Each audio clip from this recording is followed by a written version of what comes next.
Pakistan team को भी उसी लेवल पर रेट किया जा रहा है जिस लेवल पर हमें टीम इंडिया नज़र आ रही है। इमाद वसीम की एक इसमें एडिशन होनी चाहिए। बिल्कुल, सेलिब्रेशन आपकी बड़ी यूनिक थी, हाथ पीछे फिर आगे हाथ बांध कर। मैंने स्टार्ट की वो PSL 2 में, तो बेसिकली उस वक्त तो लोगों ने बड़ा क्रिटिसिज्म किया कि यार इस बंदे का एरोगेंस खत्म नहीं हो रहा, आउट करके ही खड़ा हो जाता है। कौन सा ऐसा बॉलर जिसने आपको सबसे ज़्यादा इंस्पायर किया हो? कि जिनकी पेस 130 और 40 के बीच में हो, 130 और 40 के बीच में हो, लेकिन उनका कंट्रोल हो उनकी बॉलिंग पे। जरा उसकी बात बताएं, डेब्यू जो आपका हुआ। हमेशा से सोच पॉजिटिव ये होती है कि जो मुझे आता है मैं वो करने की कोशिश करूंगा, एक्स्ट्रा ऑर्डिनरी मैं कुछ ज़्यादा करने नहीं जाऊंगा।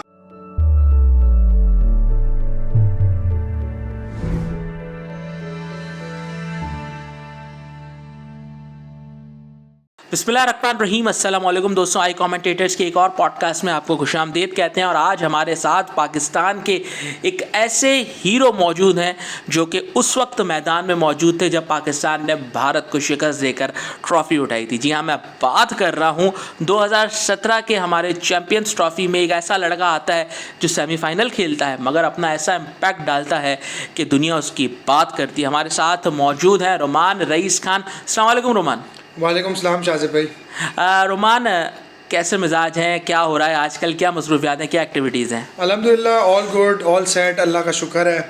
और चीज़ें लाइफ में बड़ी अच्छी चल रही हैं, मतलब हर पॉइंट ऑफ व्यू से। और कोशिश यही कर रहे हैं कि अपनी क्रिकेट को भी साथ साथ लेके चल रहे हैं, फाउंडेशन को भी लेके चल रहे हैं, फैमिली को भी टाइम दे रहे हैं। तो बड़ी अच्छी और बिजी लाइफ गुजर रही है और सिंपल लाइफ रखी हुई है, कोई एक्स्ट्रा ऑर्डिनरी चीज़। अच्छा, क्रिकेट तो आप खेल रहे हैं, साथ साथ हमने आपको काफ़ी ज़्यादा चैरिटी के कामों में भी इन्वॉल्व देखा है, तो रूटीन कैसे मैनेज होता है फिर इतनी सारी चीज़ें आप एक साथ कर रहे हैं? देखिए, जब से बच्चा स्कूल जाना शुरू हुआ है ना शासिफ भाई, तो रूटीन बड़ी अच्छी हो गई है। उसकी रीज़न ये कि बच्चे को सुबह स्कूल छोड़ के आता हूँ 7:30 बजे, उसके बाद आके ब्रेकफास्ट करता हूँ 8 बजे। 9 बजे फिर मैं हनीफ भाई की एकेडमी चला जाता हूँ, मोटिवेटर एकेडमी, जहाँ हम लोग सेशन कर रहे होते हैं। वहाँ से फिर वापसी में बच्चे को स्कूल से लिया, आके अपना लंच किया, लंच करने के बाद थोड़ा सा 2-3 घंटे रेस्ट किया। देन फाउंडेशन के काम से रिलेटेड जितनी भी चीज़ें होती हैं, मीटिंग्स होती हैं या कोई एक्टिविटी कर रहे होते हैं तो उसमें जा रहे होते हैं। उसके बाद फिर शाम में घर आने के बाद अच्छा सा फैमिली को टाइम देते हैं, कभी बाहर जाके खाना खा लिया अच्छा सा, और मना नहीं है तो कभी सिस्टर्स वगैरह आ गई तो घर में गेट टुगेदर हो गई, तो ऑल ओवर जो दिन का। अच्छा, वैसे आप एक भाई हैं तो लाडले भी तो बड़े होंगे ना? हाँ, कह सकते हैं, लेकिन वक्त से पहले जिम्मेदारियां भी आई अपने कंधों के ऊपर, क्योंकि ज़ाहिर है अब्बू 2012 में रिटायर हो गए थे, उनकी 60 ईयर्स एज हो गई थी। उसके बाद सारी जिम्मेदारी पे घर की मेरे ऊपर आई और अल्लाह का बड़ा शुक्र है कि मामलात बड़े अच्छे हुए। क्रिकेट ने भी बड़ा अच्छा सपोर्ट किया फाइनेंशियली, और फिर बहुत मामलात ऐसे चलते रहे कि जिससे मुझे काफ़ी अल्लाह ने सपोर्ट किया। अच्छा, आपने जैसे अभी फैमिली की बात की, अपने वालिद साहब की बात की, तो ज़रा माजी में चलते हैं। रोमान रईस जब कराची की गलियों में क्रिकेट खेलता था, जाहिर सी बात है जिस तरीके से हर नौजवान ने टेप बॉल क्रिकेट से ही स्टार्ट की होगी, तो आपने भी वैसे ही क्रिकेट स्टार्ट की होगी। फैमिली का क्या रिएक्शन था, फैमिली की सपोर्ट थी, और किस तरीके से ये लड़का कराची की गलियों से फिर इंटरनेशनल क्रिकेट स्टेडियम्स में पहुँचा? शाजिब भाई, टू बी वेरी ऑनेस्ट, हर माँ बाप की ख्वाहिश होती है जब उसका बच्चा एक ग्रूमिंग एज में होता है कि वो अच्छा सा पढ़े, पढ़ने के बाद कोई डॉक्टर, इंजीनियर या किसी अच्छी फील्ड में जाए। मेरे वालिद साहब की भी ख्वाहिश ये थी कि मैं जब पढ़ लिख लूँ तो उनकी जगह को रिप्लेस करूँ एज ए बैंकर। लेकिन मेरा जो क्रिकेट का पैशन था, जो मेरा गलियों में खेलना था, जो ग्राउंडों में खेलना था, वो इतना शिद्दत के साथ था कि सारा महल्ला सपोर्ट करता था कि यार रईस साहब, इसको आप क्रिकेट में ज़रूर जाने दीजिएगा, इसका अंदर बड़ा नेचुरल टैलेंट है। तो बस उस वक्त तो शुरू में काफ़ी डांट भी पड़ी, काफ़ी मार पिटाई भी हुई घर में, लेकिन अल्लाह का बड़ा एहसान है, जो मेरा पैशन था, जिस पे मैं बहुत ज़्यादा ये सोचता था कि मैं किसी अच्छे लेवल पर आके क्रिकेट खेलूँ एक दिन, तो वो अल्लाह ने पूरा ख्वाब पूरा किया। फिर मेरे घर वालों ने उस पर मेरा बड़ा सपोर्ट किया। फिर एक वक्त ऐसा भी आया कि अब्बू मुझे अपने जब ऑफिस जा रहे होते थे तो मुझे छोड़ते थे अकेडमी के लिए, और मैचेस के अंदर जाता था मैं, तो मुझे पिक एंड ड्रॉप करते थे। तो अल्लाह का शुक्र, उसके बाद बड़ा सपोर्ट मिला फैमिली से, और जिसकी वजह से मैं कहता हूँ कि अल्लाह का बड़ा एहसान है कि सारी क्रिकेट मैंने अच्छे पैशन के साथ खेली। और अच्छा, प्रोफेशनल क्रिकेट की तरफ कैसे है, मतलब वो एक कौन सा मौका था जब रोमान रईस को ये रियलाइज़ हुआ कि नहीं, मैंने क्रिकेट ही खेलनी है, मैंने क्रिकेटर ही बनना है? जब मैं बेसिकली जब मैं UBL क्रिकेट एकेडमी गया हूँ, जब मैंने पहला सेशन वहाँ पे लिया, और एज ए बॉलर मैं जब वहाँ पे अपने आप को रिप्रेजेंट कर रहा था, तो एकेडमी में कोई 25-30 लड़के लाइन में लगे हुए थे बॉलिंग के, लेकिन उनमें जो इम्पैक्टफुल चीज़ थी वो मेरे अंदर ये थी कि मैं सारी बॉलिंग विद इन स्टम्प्स कर रहा था, और मेरा नेचुरल स्विंग था। मुझे भी नहीं पता था उस वक्त कि ये इन स्विंग क्या होता है, आउट स्विंग क्या होता है। बस मैं एक जगह पे बॉल फेंकता था, वहाँ से बॉल इन स्विंग होता था और वो स्टम्प्स पे जाके लेग बिफोर होता था। तो फिर जो महमूद रशीद हमारे उस वक्त के एकेडमी के बॉलिंग कोच थे, उन्होंने मुझे देखा वहाँ पर, और उसके बाद मंसूर भाई को उन्होंने कॉन्टैक्ट किया कि यार एक बच्चा आया अकेडमी में जो बड़ा टैलेंटेड, मंसूर अख्तर जो हमारे फॉर्मर फॉर्मर टेस्ट क्रिकेटर हैं, तो उन्होंने आपस में डिस्कशन की। फिर मंसूर भाई ने मुझे देखा अगले दिन नेट पे, तो उन्होंने कहा बेटा अब आप जो है ना अकेडमी में बॉलिंग करो लेकिन हमारे साथ साथ जो हमारी सुबह प्रैक्टिस होती है 2 घंटे के लिए आप उसमें भी आना। तो फिर उस जून जुलाई की छुट्टियाँ भी थी, तो मैं यूबीएल की क्रिकेट टीम के साथ भी प्रैक्टिस करता था और शाम में अकेडमी भी करता था। तो अल्लाह का शुक्र कि वहाँ से फिर उन्होंने मुझे देखा, मुझे एक मैच में अपॉर्चुनिटी थी गवर्नर्स कप के, वहाँ मैंने 3 ओवर में 9 रन देके 2 आउट भी किए, तो बड़ा हाईलाइट हुआ मैं। और उसके बाद फिर उन्होंने मुझे जॉब ऑफर की, जो मुझे 5,000 रुपये सैलरी पर मंथ के ऊपर ऑफर हुई। ये कौन से साल की बात है? ये 2009 की बात है। 5,000 तब उस टाइम के हिसाब से भी कम थे, लेकिन शायद लोगों को पता नहीं है कि हमारी जो डोमेस्टिक क्रिकेट है या लोकल क्रिकेट है उसमें इतने ही पैसे हुआ करते थे उस टाइम। बिल्कुल ऐसे ही है। तो मुझे पर मंथ ऑफर हुई 5,000 रुपये। जब मैंने डिस्कशन की घर में जाके, तो फिर अब्बू ने बोला कि चलो ठीक है, तुम्हारे इस पैशन से तुम्हें अगर नौकरी मिल रही है तो तुम्हें चाहिए कि तुम इस पर चांस लो पूरा, और उसके बाद बेटा मेहनत करो, ताकि जब अच्छी मेहनत करोगे तो अच्छे रिजल्ट आएंगे।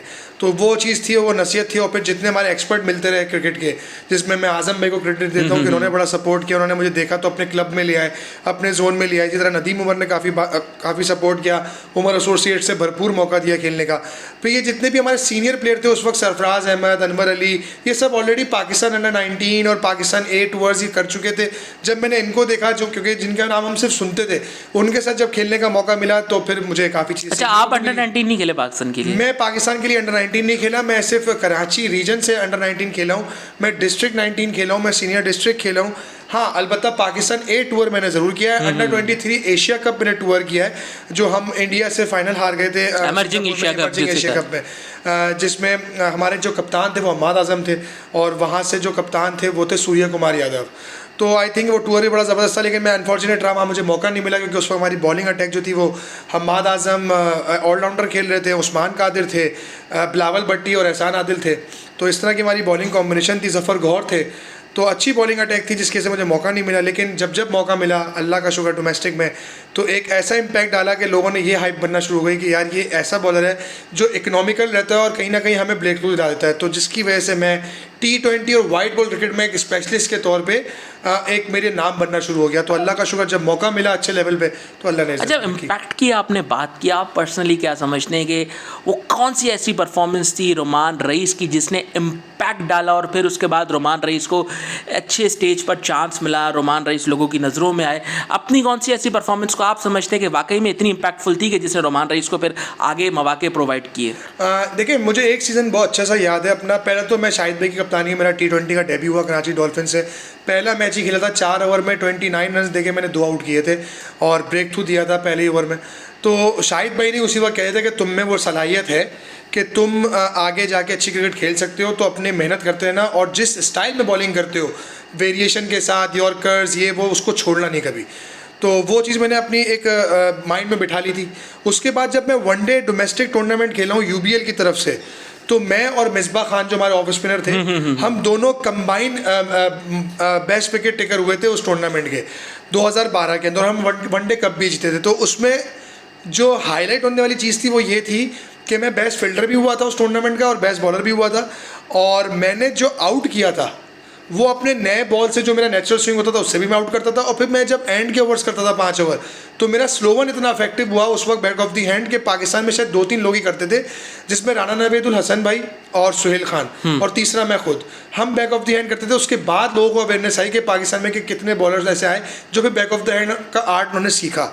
तो आई थिंक कि वो एक बड़ा इम्पैक्टफुल चीज़ थी। और उसमें मज़े की बात ये थी कि मैंने टोटल 11 कैच लिए थे उस टूर्नामेंट में, जो मैं बेस्ट फील्डर हुआ था, और मेरा 11 कैचेस में से 7 कैचेस मेरे अपनी बॉलिंग पे थे, क्योंकि मैं बैक ऑफ द हैंड करता था और लोग डिसीव होते थे और कॉर्नर बॉल मेरे हाथ में आ जाता था।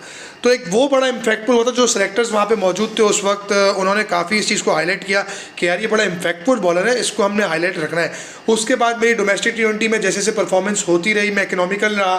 2013 से लेके 2018 तक जो मेरा सबसे इम्पैक्टफुल कैरियर है T20 में, वो ये है कि मैं पावर प्ले में 4.75 की इकोनॉमी से बॉलिंग की। यही मेरा आगे का सवाल था कि जो डेप्थ बॉल में हमने तो सुना है कि यॉर्कर्स यूज़ होती है, बाउंसर्स यूज़ होती है, आप स्लोअर वन यूज़ करते हुए नज़र आ रहे थे, और एक टाइम तो ऐसा आ गया था कि कहा जा रहा था कि दुनिया में आपसे बेहतर स्लोअर वन लास्ट ओवर्स में करने वाला कोई बॉलर नहीं है। तो वो कैसा डेवलप किया? देखिए, वो डेवलप्ड ऑलरेडी मेरे अंदर थी चीज़ें। उसकी रीज़न ये कि मैं स्ट्रीट क्रिकेट बहुत खेला हूँ, टेप बॉल क्रिकेट बहुत खेला हूँ। टेप बॉल क्रिकेट होती है सिर्फ 6 ओवर या 8 ओवर की, तो उसमें बैट्समैन की इंटेंसिटी जो होती है ना, माइंडसेट वही होता है कि सिर्फ छक्के मारने।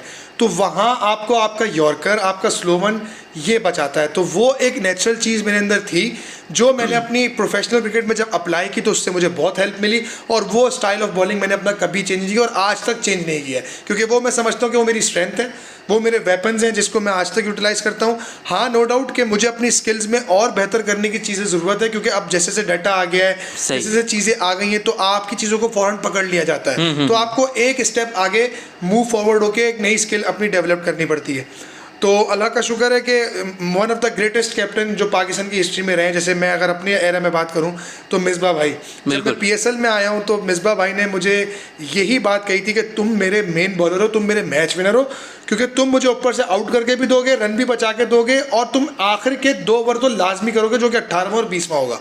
तो उस वक्त मैं और समी भाई का कॉम्बिनेशन ऐसा बना कि वो एक्सप्रेस थे, वो एक इम्पैक्ट डालते थे अपने पेस से, और मैं इम्पैक्ट डालता था अपनी वेरिएशन और अपनी स्विंग से।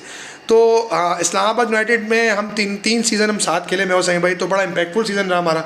तो उस पीएसएल के बाद जो एक आर्टिकल निकला ESPN पे कि Rumman Raees one of the finest T20 specialist bowler, जिसका इकोनॉमी रेट पावर प्ले में नए बॉल से है 5.25, जिसकी विकेट टेकिंग स्ट्राइक रेट भी बहुत अच्छी है, और डेप्थ ओवर्स में मेरा 5.02 था, और मेरे बाद जो सबसे बेस्ट इकोनॉमी थी वो एंड के ओवर्स में समी भाई और वाब रियाज की थी। क्या कॉम्बिनेशन था, समी भाई एक स्टेज पे कप्तान बन गए थे और आप वाइस कैप्टन थे, ये भी हमने चीज़ देखी थी इस्लामाबाद यूनाइटेड में। अच्छा, रोमान रईस एक लड़का जो कि कराची के मैदानों में खेलता था, डोमेस्टिक क्रिकेट आपने खेली, अपना नाम बनाया, PSL में जाते हैं, वसीम अकरम टीम के साथ मौजूद होते हैं, जिनको देखकर आपने क्रिकेट भी शुरू की होगी, उनसे जब मुलाकात हुई, उनसे जब बात हुई, तो पहली मुलाकात कैसी रही वसीम अकरम से? देखिए, सबसे पहले तो मैं ये बताता चलूँ कि वसीम भाई लेफ्ट आर्म जनरेशन के जितने भी बॉलर हैं उन सबके आइडियल ही, बिल्कुल, क्योंकि बिल्कुल, नो डाउट, बड़ा लेफ्ट आर्म फास्ट बॉलर हमारे मुल्क में आया ही नहीं है। तो वसीम भाई, मेरी सोच थी कि यार किस दिन मैं मिलूंगा।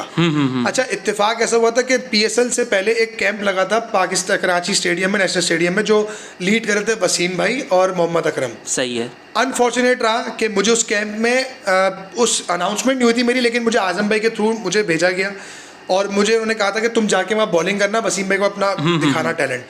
लेकिन मैं नेट के पीछे खड़ा रहा पूरा 4-5 दिन 6 दिन, मुझे बॉलिंग की अपॉर्चुनिटी मिली। इत्तेफाक ऐसा हुआ कि 6-7वें दिन सलीम जाफ़र साहब ने वसीम अकरम को बोला कि वो एक बच्चा खड़ा हुआ है पीछे, आप उसको ज़रूर देखना, क्योंकि उस दिन स्पेशलिटी थी T20 की कैंप में। तो जब मुझे आया तो मैंने सिर्फ टोटल 4 बॉलें वसीम भाई के सामने की, और वो चारों बॉलों का ये था कि वसीम भाई ने कहा था कि जिस बच्चे को स्लो वन करने आते हैं वो बताओ कौन है। तो मैंने अपना हाथ खड़ा किया, उन्होंने कहा कौन से स्लो वन करते हो? तो मैंने कहा वसीम भाई मैं ऑफ क्वार्टर भी करता हूँ, और मैं फुल पेस के साथ थोड़ा सा एंगल भी करता हूँ, और उसके अलावा मैं बैक ऑफ द हैंड भी करता हूँ। बैक ऑफ द हैंड मेरे पास 2 हैं, एक विद सीम और एक जो लेफ्ट आर्म, यानी अगर आप चाइना मैन की बात करें तो वो चाइना मैन वाली। तो कह रहे हैं अच्छा, तो आप इतना आर्ट है तो ज़रा मुझे करके दिखाओ। तो वो 4 बॉलें मैंने डिफरेंट की, और अल्हम्दुलिल्लाह जो उन्होंने टारगेट सेट किए हुए थे पिच के ऊपर स्कोन्स रख के, तो उस 4 में से 3 मेरी उस जगह पे गिरी और स्टम्प्स के ऊपर लगती गई। तो वहाँ उन्होंने फिर मुझे देखा, और उसके बाद जब PSL का ड्राफ्ट हुआ तो इस्लामाबाद यूनाइटेड ने एज ए इमर्जिंग प्लेयर मुझे वहाँ पिक किया। और जब पहली बार कॉल आई मुझे इस्लामाबाद यूनाइटेड के जब ड्राफ्ट चल रहा था, तो मैं उस वक्त बीमार था, मुझे चेस्ट इन्फेक्शन हुआ था, तो मैं नींद में था, मुझे कॉल आई सुबह 11-12 बजे, 1-1:30 बजे के करीब, सॉरी। तो मैंने फ़ोन उठाया, मैंने कहा अस्सलाम वालेकुम, वालेकुम, आई एम टॉकिंग वसीम अकरम, और आपको कॉन्ग्रेचुलेशंस कि आप इस्लामाबाद यूनाइटेड में से इमर्जिंग प्लेयर को। तो मैंने बोला भाई मजाक मत करो, मेरी वैसी तबीयत ठीक नहीं है, और मुझे पता है कि वसीम भाई मुझे कॉल नहीं कर सकते। तो उन्होंने फिर स्ट्रेट अवे डीन जोन्स को कॉल दी कि डीनू इसको समझाओ कि ये मैं वसीम अकरम बात कर रहा हूँ, मैंने इसको फ़ोन किया। तो जब मैंने गोरे की आवाज़ सुनी ना डीन जोन्स की, तो then I realize I am shocked कि यार वो वसीम अकरम थे, मैं ये नहीं देख रहा कि डीन जोन्स मुझसे बात कर रहा है। मैंने कहा वो वसीम भाई बात कर रहे थे। तो मुझे उस वक्त जो टूटी फूटी इंग्लिश आती थी मैंने उससे बात की, तो उसने मुझे जवाब ये दिया कि येस वसीम अकरम बात कर रहे थे आपसे, congratulations you are pick in Islamabad united as a emerging player, और इंशाल्लाह वी आर, उसने मुझे ये बोला कि वी वेरी सून कि हम कैंप में मिलते हैं। तो मैं फटाफट भाग के घर वालों के पास गया कि मैंने कहा मैंने ड्राफ्ट में देखा तो मेरा नाम आया हुआ। तो खैर ये सब चीज़ें ऐसी होती हैं जब आप बिगनर होते हो, आप एक्साइटेड होते हो, आपको ऐसा कोई बंदा कॉल करो जो आपका आइडियल प्लेयर हो, तो आप चीज़ें आपके साथ ऐसी होती हैं। सीखने को कितना कुछ मिला वसीम अकरम से, जब उनके साथ आप PSL में टाइम गुजारा, नाइट सेशंस में गए, ड्रेसिंग रूम में रहे, कितना कुछ आपको सीखने को मिला? देखें ऐसा प्लेयर, देखिए मैं एक बात बताऊं, लोगों को बड़ी शिकायत रहती है वसीम भाई जैसे, वकार भाई जैसे प्लेयरों से, शुएब भाई जैसे प्लेयरों के, यार कि ये लोग खुद से नहीं बताते। देखें आप as a beginner, as a youngster, वो आपसे इतनी जल्दी मतलब कंफर्टेबल होकर बात नहीं करेंगे, क्योंकि उनको भी अपना सेल्फ रिस्पेक्ट है और वो लेजेंड है हमारे। एज ए यंगस्टर हमारा काम बनता है कि हम उनके पास जाके पूछें, यार आपके मुल्क में इतना बड़ा टैलेंट, इतने बड़े लेजेंड हैं जो इतना बड़ा आर्ट लेके अपने पास घूम रहे हैं। तो मैं तो फ़ौरन चला गया था वसीम भाई के पास। मैंने उनसे आउट स्विंग मुझसे नहीं होता था, तो मैंने वसीम भाई से पूछा, मैंने कहा वसीम भाई मेरा इन स्विंग तो नेचुरल है लेकिन मुझसे आउट स्विंग नहीं होता राइट हैंड को। तो फिर उन्होंने मुझे 2-3 टिप्स ऐसी दी कि देखो बॉल का जो सीम होता है ना, उसको आप हल्का सा जो है ना वो फर्स्ट स्लिप और सेकंड स्लिप की तरफ एंगल करो और कोशिश करो कि आपकी रिस्ट पोजीशन सीधी होनी चाहिए, और बॉल को फिर आप पिच करो और अपनी क्रीज जो होती है ना, जो आपका एक एरिया होता है, उसको आप यूज़ करना सीखो। क्योंकि जब आप विद इन स्टम्प्स जाते हैं ना तो इन स्विंग बहुत अच्छा होता है, और आप अगर थोड़ा सा वाइड होकर करते हैं तो फिर जब आप बॉल फेंकते हैं तो नेचुरली लेफ्ट आर्म का बॉल लग के एंगल होता है। तो वो चीज़ उन्होंने बताया, और उन्होंने खुद भी बताया, कह रहे मेरा भी कभी राइट हैंड को आउट स्विंग प्रॉपर नहीं होता था, मैं भी ये क्रीज यूज़ करता था और मेरा बॉल पिच होके ऑफ द पिच एंगल से बाहर निकलता था, तो मुझे वो ऐसा लगता था कि मेरा आउट स्विंग हो रहा है। तो मैंने जब वो चीज़ सीखी तो उसके बाद मैंने बड़े डोमेस्टिक में आउट किए, स्पेशली 4-डे क्रिकेट में, क्योंकि मैं क्रीज यूज़ करता था और 4-डे में आपके पास टाइम होता है एक्सपेरिमेंट करने का। तो वो चीज़ें मुझे बहुत हेल्पफुल हुई। उसके अलावा फिर एक प्रॉब्लम मुझे आती थी कि मेरा जो फ्रंट फुट लैंडिंग थी ना, वो मेरी बहुत ऐसे लगती थी कि मतलब मुझे लोगों के नॉर्मली सीधे पैर गिरते हैं, हल्का सा वाइड गिरते हैं, मेरा बिल्कुल ऐसे गिरता है। तो वसीम भाई ने जब मैंने उनसे मशवरा किया तो उन्होंने मुझे बड़ी सिंपल बात बोली, कह रहे हैं देखो तुम बचपन से बॉलिंग करते आ रहे हो, ये मसल मेमोरी तुम्हारी बैठ चुकी है, तो तुम अब इस चीज़ को चेंज करने होगा तो तुम्हारे दूसरे मसल्स इंजर्ड हो जाएंगे। अच्छा, और टू बी एग्जैक्ट हमारी डोमेस्टिक क्रिकेट में कोई ऐसा सेटअप भी नहीं होता था कि इन सारी चीज़ों को मॉनिटर किया जाए और बताया जाए। बिल्कुल ऐसे, ये थोड़ा सा सिस्टम का हमारा है फुकदान। अब उस पर हम क्या डिबेट करें। अच्छा है कि बेस्ट मेरी तो बेस्ट विशेष है कि जो अब हमारे पास कल्चर डेवलप्ड हो रहा है, अल्लाह करे हमारे जो आने वाले यंगस्टर्स हैं उनके लिए ये चीज़ें ऑलरेडी मौजूद हो, क्योंकि सिस्टम अब बहुत चेंज हो गया है। हमारे टाइम पे ये चीज़ें नहीं थी।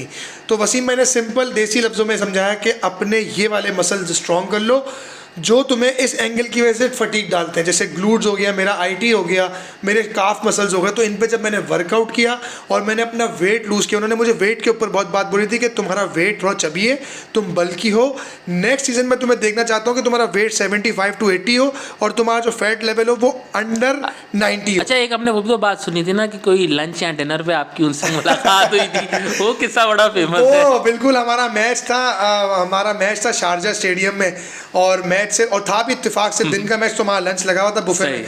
तो अब भूख लग रही थी, उस दिन इत्तेफाक ऐसा था कि ब्रेकफास्ट भी नहीं किया हुआ था, तो हमने देखा कि बुफे में बिरयानी रखी हुई है, और कराची वाले हैं तो आपको पता है बिरयानी के शौकीन होते हैं। बिल्कुल। तो घर से बाहर थे, अम्मा की हाथ की बिरयानी की भी याद आ रही थी, तो हमने फ़ौरन बिरयानी की प्लेट भरी और हम मैच से पहले शुरू हो गए। इत्तेफाक से वसीम भाई पिच देख के अंदर आ रहे थे, तो वसीम भाई ने मुझे खाते हुए देखा, तो मैं अभी ऑन द स्क्रीन तो नहीं बोल सकता वो लफ्ज़, लेकिन उन्होंने बड़ी डांट मारी। उन्होंने कहा ये प्रोफेशनलिज्म नहीं है कि तुम्हारा मैच है और तुम मैच से पहले बिरयानी खा रहे हो, तुम्हारी बॉडी सुस्त हो जाएगी, तुम कैसे डिलीवर करोगे अपना 100%, जो तुम्हारी एग्जीक्यूशन है वो बिल्कुल ऑन द स्पॉट नहीं होगी। तो वो नसीहत थी। उसके बाद मैंने 2.5-3 साल तक चावल नहीं खाए, जिसका इम्पैक्ट आपने PSL 2 में देखा होगा कि मेरी पेस भी इम्प्रूव हुई, मेरी फिटनेस भी इम्प्रूव हुई, मेरा फैट लेवल भी नीचे आया, और मैंने शुगर, रोटी और चावल कट कर दिया था 2-3 साल के लिए। अच्छा, इस्लामाबाद यूनाइटेड ने रोमान रईस के कैरियर में कितना रोल प्ले किया, क्योंकि हमने देखा कि आप इस फ्रेंचाइज के साथ हमेशा से जुड़े हुए हैं, प्लस में एक सीज़न आप गए थे मुल्तान सुल्तान से खेलने, लेकिन जहाँ पर उनको मौका मिला उन्होंने आपको वापस ले लिया। ये क्रेडिट जाना चाहिए इस्लामाबाद यूनाइटेड की मैनेजमेंट को, ओनर को, और जितने भी उस PSL की फ्रेंचाइज के कैप्टन गुजरे जिन्होंने मुझे पे ट्रस्ट किया मेरी एबिलिटी के ऊपर। और बेसिकली देखें, एज ए इमर्जिंग प्लेयर में वहाँ पिक हुआ, जो भी मैं अपना इम्पैक्ट डाल सकता था बेस्ट एफर्ट के साथ वो मैंने डाला। उसके बाद सीज़न 2 में मैं उनकी तरफ से हाईएस्ट विकेट टेकर रहा। PSL 3 में मुझे अपॉर्चुनिटी मिली as a vice captain Misbah भाई के साथ होते हुए, तो मैंने वो मिसबा भाई इंजर्ड हो गए तो मुझे पहले ही मैच में मौका मिला कैप्टनसी करने का। देन आई गॉट इंजर्ड, मुझे नी इंजरी हो गई, और फिर उन्होंने मुझे जो इंजरी पीरियड में सपोर्ट किया ना, वहाँ मुझे रियलाइज़ हुआ कि ये वो फ्रेंचाइज है जो अपने प्लेयर को इतनी आराम से नहीं छोड़ती। बिल्कुल ऐसे ही, वो यहाँ तो क्रिकेट बोर्ड छोड़ देता रिलेशनशिप है, बनाते हैं, यहाँ तो क्रिकेट बोर्ड छोड़ देता है प्लेयर को। एग्जैक्टली। तो मुझे इस्लामाबाद यूनाइटेड ने, मेरी इमोशनल अटैचमेंट वहाँ से तब जुड़ी जब मैं इंजर्ड था, अपने बैड फेस में था, और वो हर वक्त मुझसे कांटेक्ट में थे कि तुम्हें किसी चीज़ की ज़रूरत है, तुम्हें इंग्लैंड जाना है, तुम्हें दुबई जाना है, कोई रिहैब के लिए पैसे चाहिए, कोई फाइनेंशियल इशू हो तो हमें बताना। आई थिंक कि वो टाइम जो था ना, तो वहाँ मुझे इमोशनल अटैचमेंट हो गया इस्लामाबाद यूनाइटेड के साथ कि यार मैंने खेलना है तो इस फ्रेंचाइज के लिए खेलना है। क्योंकि एक टाइम ऐसा भी आया जब मुझे कमबैक पे वो ले रहे थे PSL 4 में, तो आप बिलीव करो ये ऑफ द रिकॉर्ड बात है, और मैं ऑन आपके चैनल पे बता रहा हूँ कि मैंने रेहान भाई को फ़ोन किया, ओनर अली नकवी साहब को फ़ोन किया कि मैं फ्री ऑफ कॉस्ट आपके लिए खेलने को तैयार हूँ, क्योंकि जितना मुझे आपने सपोर्ट किया मेरी इंजरी के टाइम पे, तो मैं वो चीज़ नहीं भूल सकता। तो मैंने उनको साफ कहा था कि मुझे पैसे नहीं चाहिए, मुझे आप सिर्फ अपनी टीम से 2020 का सीजन था, और वो 2020 का सीजन था। मैं उम्रा भी कर आया हुआ था, मेरे उसको बाल भी बिल्कुल शॉर्ट थे, तो मैं अपना बेस्ट दे सकता था। और रिहैब के बाद तो मैंने अपना कोशिश किया, इम्पैक्ट उस तरह से नहीं आ सका क्योंकि शायद मैंने थोड़ी अर्ली डिसीजन ले लिया था। लेकिन मैं वहाँ पे इस्लामाबाद का मैच था कराची से, और मैं मौजूद था रावलपिंडी स्टेडियम में। आपने शर्जील खान को आउट किया था, बिल्कुल मुझे अच्छे से आपकी सेलिब्रेशन और विकेट वो याद है। और उससे पहले उस मैच में पहले कॉलिन इंग्रैम ने 100 किया था, बड़ा खतरनाक, और फिर मैंने स्लो बाउंसर मार के ऑफ स्टंप के बाहर मैंने कॉलिन इंग्रैम को आउट किया था, और 3 आउट किए थे मैंने कराची, और मैंने इमाद को भी आउट किया था। तो मेरा बड़ा अच्छा कमबैक होता। मैंने उस सीज़न में मनरो को 2 दफ़ा आउट किया उस टूर्नामेंट में, तो मेरे 10-12 आउट उस सीज़न में भी थे, लेकिन मेरी इकोनॉमी थोड़ी सी ऊपर बढ़ गई थी क्योंकि उस तरह से मैं डिलीवर नहीं कर पा रहा था अपने डेप्थ ओवर्स। क्योंकि देखिए डेप्थ ओवर्स करने के लिए आपकी बॉडी का फिट होना बहुत ज़रूरी होता है, आपके सारे मसल्स का फिट होना बहुत ज़रूरी होता है, क्योंकि यॉर्कर्स आपकी एनर्जी ज़्यादा मांगती है। तो खैर वो पार्ट ऑफ द गेम था, पार्ट ऑफ द लाइफ थी चीज़ें। लेकिन उसके बाद आहिस्ता आहिस्ता मैंने अपनी फिटनेस इंप्रूव की, PSL 5 में मैं थोड़ा और बेहतर हुआ। लेकिन PSL 5 to be very honest जब पाकिस्तान में आई है तो सिर्फ मेरी ही इकोनॉमी डिस्टर्ब नहीं हुई, तमाम पाकिस्तानी बॉलर्स की इकोनॉमी 7 से लेकर 10 पे चली गई। खासतौर पर इस्लामाबाद यूनाइटेड के होम ग्राउंड पे, क्योंकि पिंडी का wicket to be very honest बहुत ज़्यादा फ्लैट होता है, और इवन कराची का भी बहुत फ्लैट विकेट होता है। एक वाहिद गजाफी और मुल्तान का है कि जहाँ थोड़ा स्विंग मिलता है बॉलर को, जहाँ बॉल थोड़ा ग्रिप भी करता है, स्लो वन वगैरह हर चीज़। तो जब से पाकिस्तान सुपर लीग पाकिस्तान में आई है तो बॉलर्स की इकोनॉमी जो ऊपर चली गई है। लेकिन इन दी एंड ये अब क्रिकेट बहुत तेज़ हो गई है। अब तो वाइट बॉल क्रिकेट में भी जो इकोनॉमी है वो आपकी 5.75 या 6 जो है वो बेस्ट कही जा रही है, जो एक टाइम पे 4 या 4.5 को आप बेस्ट बोलते थे। इसी तरीके से T20 में 6 और 7 को बेस्ट बोला जाता था, अब 9 और 8 वाले को बेस्ट बोला जा रहा है। तो आई थिंक ये वक्त के साथ साथ चीज़ें चेंज हो रही हैं, और हम कोशिश कर रहे हैं कि हम अपने स्टैंडर्ड्स को मेनटेन रखें। अच्छा, सेलिब्रेशन आपकी बड़ी यूनिक थी, हाथ पीछे फिर आगे हाथ बांध कर, ज़रा थोड़ा सा सेलिब्रेशन, क्योंकि PSL में आपकी ये सेलिब्रेशन आपकी परफॉर्मेंस के साथ साथ वायरल बहुत हो रही थी। बिल्कुल ऐसा ही है। मैं एक डोमेस्टिक मैच में था, मैंने बहुत दफ़ा इंटरव्यू में बताया कि वहाँ मैंने स्टार्ट की, तो मेरे जो टीम मेट्स थे UBL के, उन्होंने कहा यार PSL आने वाली है, PSL में ज़रा तुम ये दिखाओ तो अच्छा लगेगा, इसकी हाइप बन सकती है। तो जब मैंने स्टार्ट की वो PSL 2 में, तो बेसिकली उस वक्त तो लोगों ने बड़ा क्रिटिसिज्म किया कि यार इस बंदे का एरोगेंस ख़त्म नहीं हो रहा, आउट करके ही खड़ा हो जाता है एटीट्यूड पे। उसके बाद मैंने काफ़ी इंटरव्यूज में जब इसको डिस्क्राइब किया कि यार ये एटीट्यूड और एरोगेंस नहीं है, मैं कोशिश करता हूँ कि मैं अपना जो मेरा जो फोकस है ना वो नहीं हटे, और उस वजह से मैं थोड़ा कूल एंड काम सेलिब्रेशन करता हूँ। क्योंकि मेरी नेचर भी कहीं हद तक ऐसी है, मैं कभी किसी बैट्समैन से लड़ता नहीं हूँ, कभी किसी टीममेट से मेरा आज तक कभी कोई झगड़ा नहीं हुआ। मेरी कोशिश होती है कि मैं अगर मैं प्लेइंग 11 में नहीं भी हूँ तो मैं ऐसा इम्पैक्ट डालूँ अपना बाहर बैठ के कि टीम को सपोर्ट हो, टीम को हेल्प हो। क्योंकि एज ए टीम में कोई भी प्लेयर हो ना 15, तो उनका टीम मैन होना बहुत ज़रूरी होता है। तो कल्चर ही तभी डेवलप्ड होता है कि जब आप सब टीम मैन होंगे ना, तो आपकी सक्सेस रेट पूरी टीम के ऊपर चली जाती है, ये मेरा अपना मानना है। तो आई थिंक कि मेरी वो करेक्टर बिल्डिंग जो मेरी डेवलप्ड हुई है, एक हनीफ भाई के साथ रह के, नदीम खान लोगों के साथ रह के, उमर रशीद लोगों के साथ रह के, तो उस चीज़ ने मुझे बड़ा हेल्प आउट किया। जिसका एग्जाम्पल मैं आपको देता हूँ कि जब PSL 5 के बाद मेरी सर्जरी हुई है बैक की, तो उस वक्त मैं घर बैठा था। जोहान बोता हेड कोच थे इस्लामाबाद यूनाइटेड के, और उनको बॉलिंग कोच चाहिए था। तो उनके पास CVs आई थी जैसन गिलिस्पी की, शेन बॉन्ड की, समी भाई की, और यासिर अरफात और उमर गुल की। तो जोहान बोता मेरे साथ एक्सपीरियंस कर चुके थे PSL 2 में, वो उस वक्त फील्डिंग कोच थे। तो देन उन्होंने अली नकवी साहब को कहा कि मुझे आप रोमान रईस से कांटेक्ट करवाएं। तो उन्होंने कहा वो तो घर बैठा, उसका तो अभी फ़िलहाल सर्जरी हुई हुई, वो तो किसी भी तरह से हमारी टीम का पार्टिसिपेशन नहीं हो सकता क्यों एज ए प्लेयर। वो कह रहे मुझे एज ए प्लेयर नहीं चाहिए, वो मुझे किसी तरीके से किसी रोल में चाहिए अपनी मैनेजमेंट में। तो उन्होंने कहा यार रोमान ही क्यों चाहिए आपको, हमारे पास ये CVs आई तो बॉलिंग कोच की। कह रहे हैं मुझे उससे बॉलिंग कोचिंग नहीं करवानी है, मुझे अपनी टीम का एनवायरनमेंट में कराना है, कल्चर डेवलप कराना है। क्योंकि वो कल्चर वो प्लेयर डेवलप कर सकता है जो पहले साल से हमारी टीम में था, जिन्होंने इस्लामाबाद यूनाइटेड का माहौल बनाने में अपनी पार्टिसिपेशन और रोल अदा किए। सही बात है। तो मुझे वो लड़के चाहिए अपनी मैनेजमेंट में। तो उन्होंने फिर हसन चीमा और रेहान भाई से बात की। तो हसन चीमा ने बोला कि यार वाई रोमान रईस, उसका तो कोई एक्सपीरियंस ही नहीं है। कह रहे बस मुझे उसके एक्सपीरियंस, जो उसका एक्सपीरियंस T20 का है ना एज ए बॉलर, वो हमारे यंगस्टर्स को वो हेल्प आउट कर दे, बाकी मुझे बॉलिंग कोचिंग नहीं चाहिए।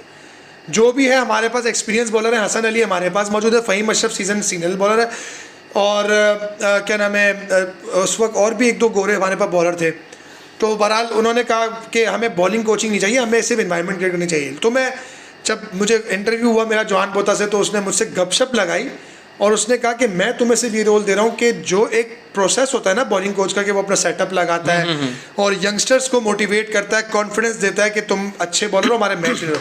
तो बस मैं अपनी तैयारी पूरी करके किया प्रिपरेशन, लेकिन जब वो चीज़ मेरी हसन भाई लोगों ने और रेहान भाई ने प्रिपरेशन देखे कि जिस तरह हम बॉलिंग प्लान बना कर आया, तो वो लोग भी शॉक्ड रह गए। तो उन्होंने ये बोला कि भाई तू क्रिकेट छोड़ और तू हमसे कॉन्ट्रैक्ट साइन कर ले अगले 5 साल का, कि तू हमारे लिए as a bowling coach available है। मैंने कहा नहीं यार, ये मुझे अपॉर्चुनिटी मिली, आई एम सो ऑनर्ड कि मैं इस्लामाबाद यूनाइटेड का बॉलिंग कोच हूँ, बॉलिंग कंसल्टेंट हूँ, लेकिन मैं अपनी विल पावर से अपनी क्रिकेट को ख़त्म नहीं करूँगा। मैं कोशिश करूँगा कि मैं कम बैक करूँ।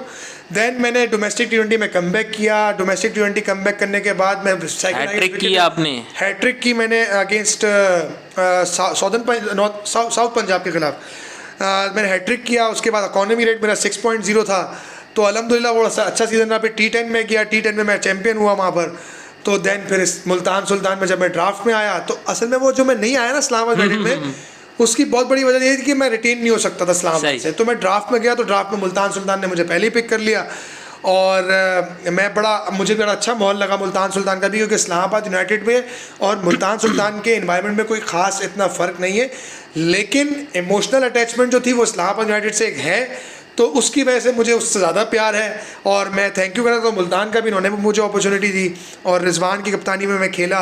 बड़ा अच्छा हमने एनवायरनमेंट क्रिएट किया था। रिजवान और हैदर भाई और एंडी फाइनल तक आपकी टीम गई। बहुत अच्छा एनवायरनमेंट रखते हैं टीम का, स्पेशली यंगस्टर्स और जो सीनियर का कॉम्बिनेशन है वो ऐसा बनाया हुआ है कि कोई ये नहीं कि यार कोई जूनियर है तो वो उसको रिस्पेक्ट नहीं मिल रही, और या सीनियर है तो वो जूनियर की रिस्पेक्ट नहीं कर रहा। तो बड़ा अच्छा है, फैमिली वाला माहौल उन्होंने भी बनाया हुआ है। तो आई थिंक कि जिस टीम में मैं खेला हूँ आज तक, 2 ही टीमें में खेला हूँ, मुझे बड़ा अच्छा माहौल मिला। अच्छा रोमान, फास्ट बॉलर भी हैं आप, और इसके साथ साथ आपने कोचिंग भी की है। बीइंग अ बॉलर, आपको ज़्यादा डिफ़िकल्ट बॉलर या पसंदीदा आपका बॉलर कौन सा होगा, जिसकी पेस ज़्यादा हो या जो स्विंग अच्छी करता हो? आपने क्या देखा, और कौन सा ऐसा बॉलर जिसने आपको सबसे ज़्यादा इंस्पायर किया हो? यार शाजिब भाई देखें, मैं अपनी एक्सपर्टीज़ बताता हूँ, और जिस टाइप का मैं बॉलर हूँ, क्योंकि मैं अपनी जैसी बात करूँगा। मुझे ज़्यादा इम्पैक्टफुल बॉलर वो लगते हैं कि जिनकी पेस 130 और 40 के बीच में हो। 130 और 40 के बीच में हो, लेकिन उनका कंट्रोल हो उनकी बॉलिंग पे। अच्छा, फॉर एग्जाम्पल मैं मिसाल दूंगा, जैसे कि क्रिस वोक्स हो गए, सही है, और आप मोहम्मद आसिफ को देख लें, क्या बॉलर थे यार वो, अनप्लेबल बॉलर थे। पेस इतनी थी, लेकिन उनकी बॉलिंग का जो कंट्रोल था ना, उनकी लेंथ का और उनकी लाइन का, जो बॉलिंग का असल ब्यूटी है, पेस। फिर इतना पेस हो कि कोई शुएब अख्तर जैसा पेस हो, या फिर मार्क वुड जैसा पेस हो, या ब्रेटली जैसा, या शॉन टेट जैसा पेस हो। लेकिन शॉन टेट को दुनिया इसलिए याद रखती क्योंकि उनका कंट्रोल नहीं था। बिल्कुल ऐसे ही है। शुएब भाई, ब्रेटली, मिचेल स्टार्क और मार्क वुड, ये इतने पेस के साथ कंट्रोल के साथ बॉलिंग करते हो, तो इनकी एक अलग दहशत है। लेकिन मुझे वो बॉलर पसंद है जो खूबसूरती के साथ आउट करें। फॉर एग्जाम्पल से आसिफ भाई जब बॉल फेंकते थे तो बैट्समैन क्लूलेस होता था कि यार बॉल अंदर आएगी या बाहर जाएगी। अरे केविन पीटरसन फ्रंट फुट पे आते थे, उनकी मिडिल स्टंप उड़ जाती थी। तो वो जो एक आर्ट है ना, और वो ऐसे बॉलर सदियों में पैदा होते हैं। जैसे वसीम भाई लेफ्ट आर्म फास्ट बॉलिंग के आर्टिस्ट हैं। सही बात है। वकार भाई अपने दौर के आर्टिस्ट है रिवर्स स्विंग के। शुएब भाई अपने दौर के आर्टिस्ट है फास्ट एंड फ्यूरियस बाउंसर के अच्छे लेंथ से बाउंसर जाना, कि जहां बैट्समैन समझ रहा है शॉर्ट ऑफ लेंथ होगा वो बिल्कुल चढ़ गया। तो आई थिंक ऐसी बॉलर सदियों में बहुत कम निकलते हैं। तो मैं ये समझता हूँ कि मुझे पर्सनली वो बॉलर पसंद है जो कि अपनी बॉलिंग का कंट्रोल उनके पास हो, कि जब दिल चाहे वो ऑफ स्टंप के बाहर से अंदर ले आए, जब दिल चाहे वो ऑफ स्टंप की लाइन से बाहर निकाल दें। हल्का सा सीम और स्विंग दोनों हो तो क्या ही बात है। लेकिन मोहम्मद आसिफ की आपने बात की, उनके साथ खेलने का कुछ एक्सपीरियंस हुआ या उनसे कुछ सीखने को आपको मिला? टू बी वेरी ऑनेस्ट, अभी मैं last couple of years ago जब मैं यूएस से जा रहा हूँ अभी मैं मुसलसल लीग्स खेलने वहाँ पे और टूर्नामेंट्स खेलने। तो मैं और आसिफ भाई एक टूर्नामेंट एज ए टीम के प्लेयर खेले। अच्छा। और एक टूर्नामेंट में उनके साथ ऐसे खेला जिसमें वो बॉलिंग कोच भी थे। अच्छा अच्छा अच्छा। तो मैं 2 टूर्नामेंट में तो काफी एक्टिव नजर आ रहे हैं, उनकी काफी वीडियोस वायरल हो रही हैं, बड़ी कोचिंग। जी माशाल्लाह, वो भी अकेडमी रन कर रहे हैं बच्चों को वहाँ पे और कोचिंग कर रहे हैं। और क्योंकि वो खुद बड़े प्रैक्टिकल मैन है, वो कोचिंग भी ऐसे करते हैं कि जो सिर्फ मुंह से डिस्क्राइब नहीं करते, वो बता के करते हैं कि ऐसे करोगे, ऐसे लाइन में भागोगे, विद इन स्टम्प्स बॉलिंग करोगे तो फ़ायदा ज़्यादा होगा। तो उन्होंने मुझे 2 टिप्स दी। कहते हैं हमारे यहाँ कॉन्सेप्ट बना दिया है पेस पेस पेस पेस। कह रहे हैं अगर पेस हो भी तो पेस विद इन स्टम्प्स होना चाहिए। सही बात है। ऐसा ना हो कि पूरे दिन आप हु हा आओ ऐसे होता रहे। मैंने कहा आसिफ भाई इसकी वजह, कह रहे दहशत वो होती है कि जहाँ बॉलर डंडों में बॉलिंग करे तो बैट्समैन बोले कि मुझे खेलना ही खेलना है, मैं छोड़ूं नहीं।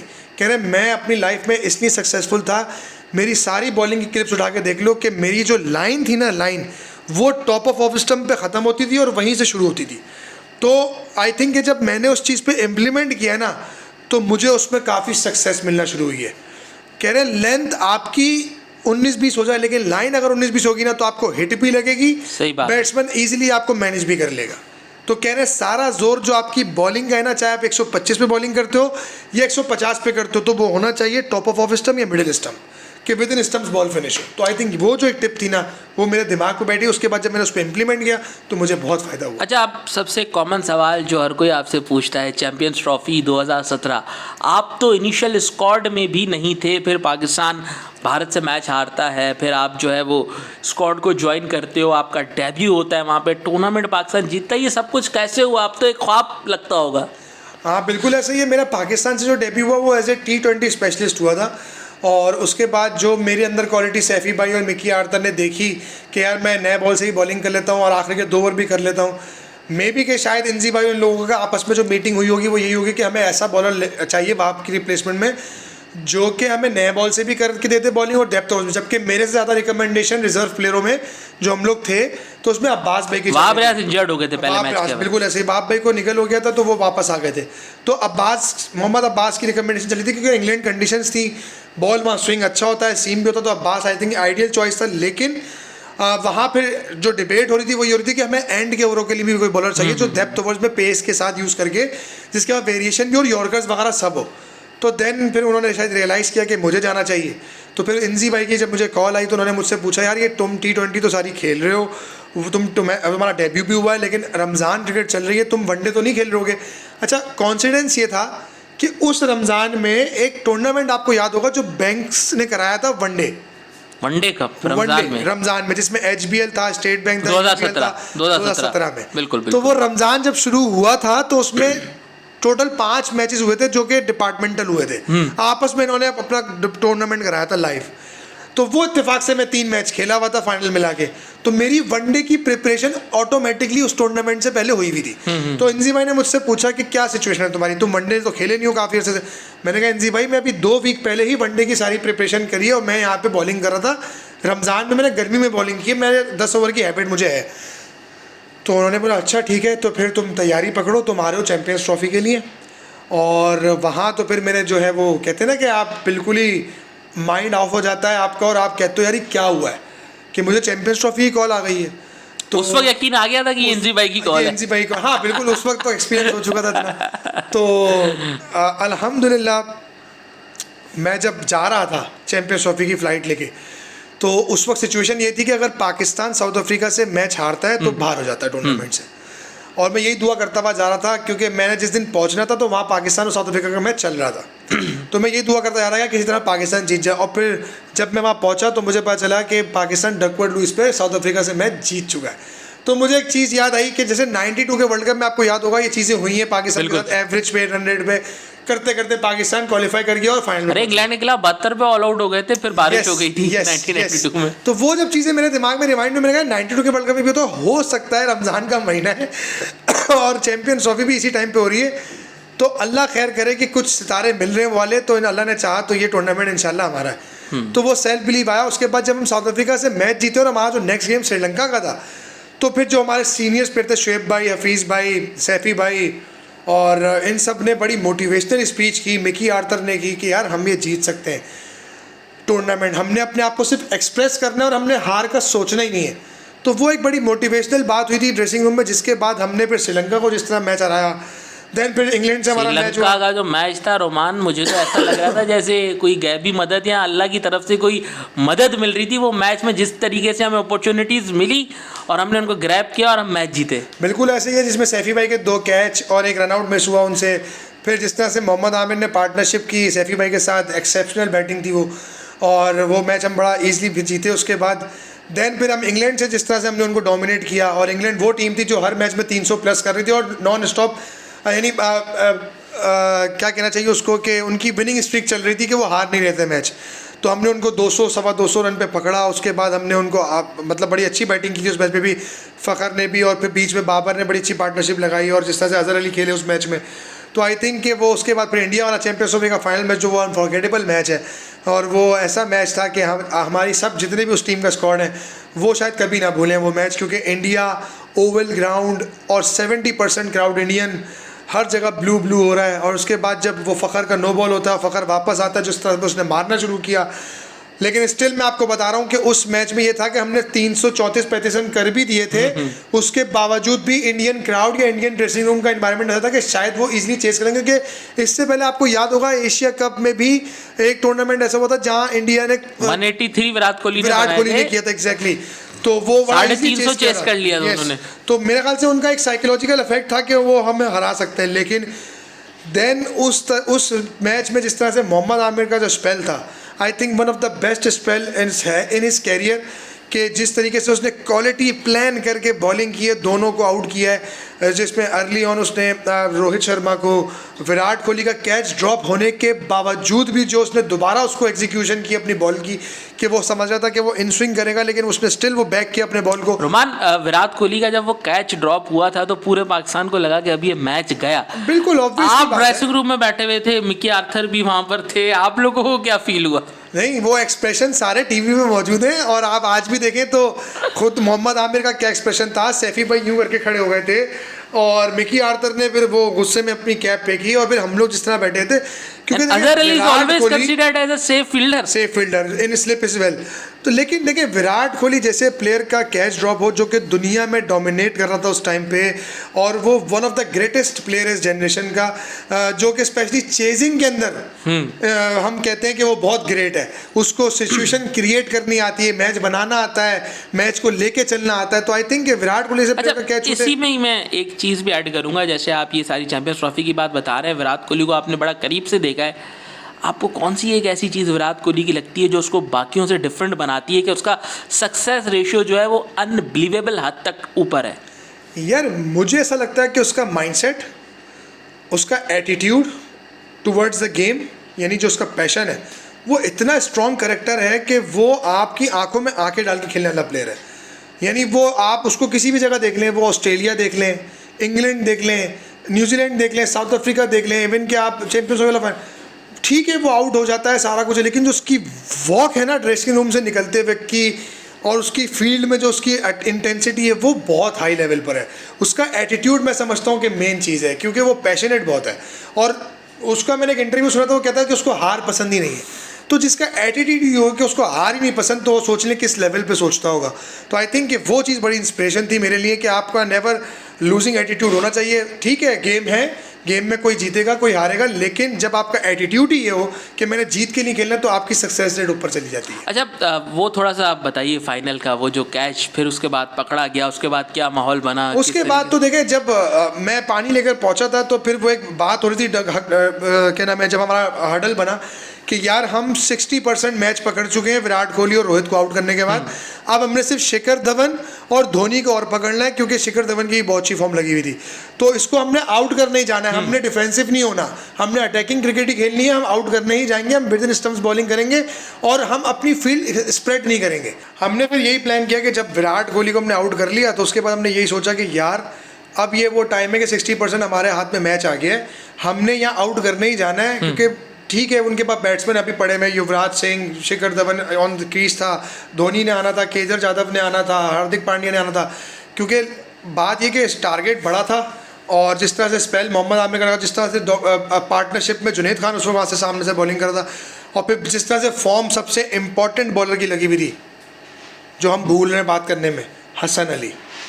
पूरे टूर्नामेंट में मैं ये समझता हूँ कि पाकिस्तान को इतने हायर लेवल पे ले जाने में उसका बहुत बड़ा हाथ है कि सिंगल हैंडेडली जिस तरह से सबसे मुश्किल बॉलिंग होती है मिडिल ओवर्स में आके एक तो कंटेन करना प्लस विकेट दिलाना, तो आई थिंक कि हसन अली को बहुत क्रेडिट देना चाहिए चैंपियंस ट्रॉफी में विक्ट्री का।